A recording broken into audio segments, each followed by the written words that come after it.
The Zambezi Watercourse is Africa's fourth largest, spanning the 8 Zambezi riparian states and home to over 45 million people. The area in question centers on the 2,500 kilometer journey of the Zambezi and its tributaries. In 2004, Angola, Botswana, Malawi, Mozambique, Namibia, Tanzania, Zambia and Zimbabwe collaborated to form the Zambezi Watercourse Commission, or ZAMCOM.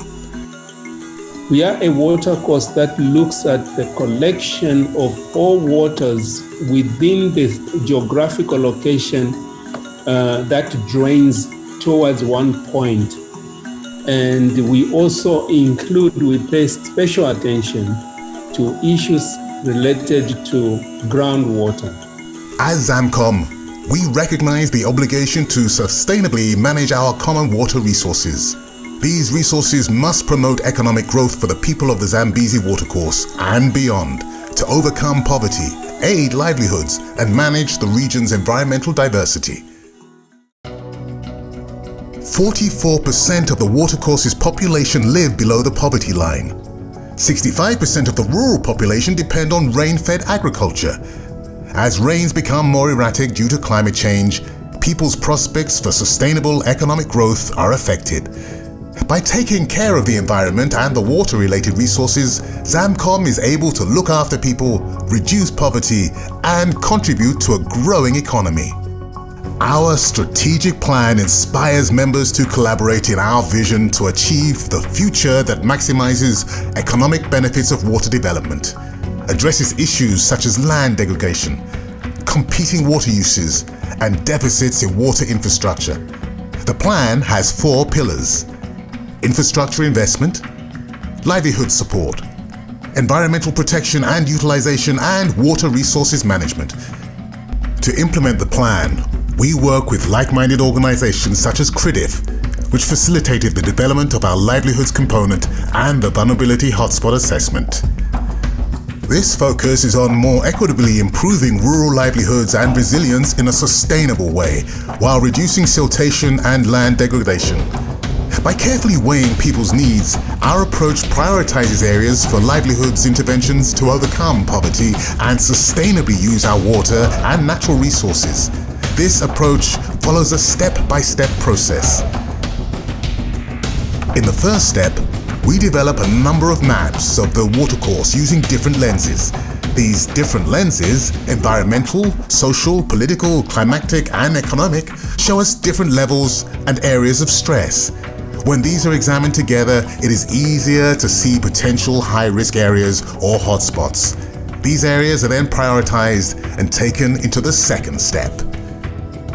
This step ensures our data reflects the reality on the ground.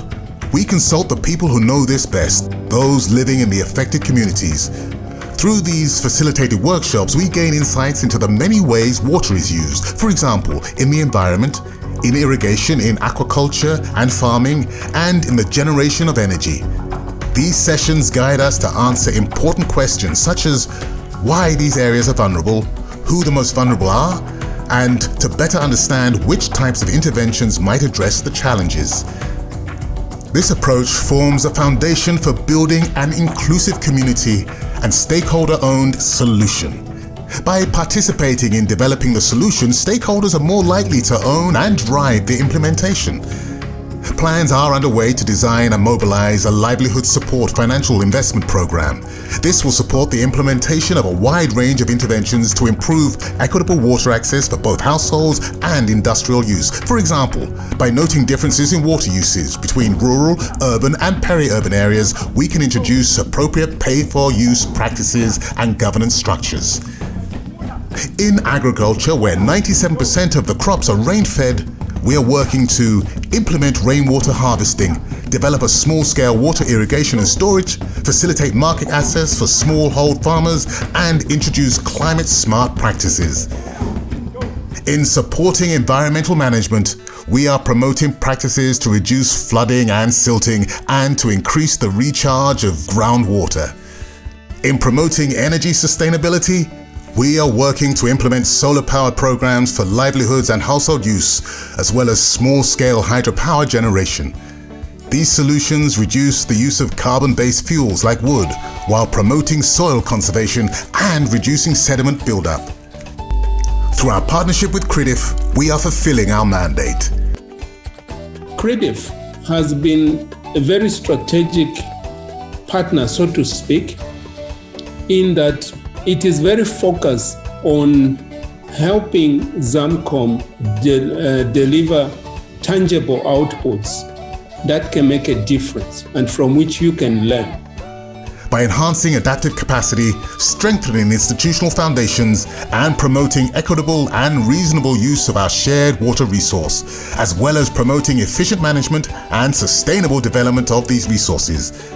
Together, we will build the resilience of the Zambezi Watercourse for both its people and the vital ecosystems on which they depend.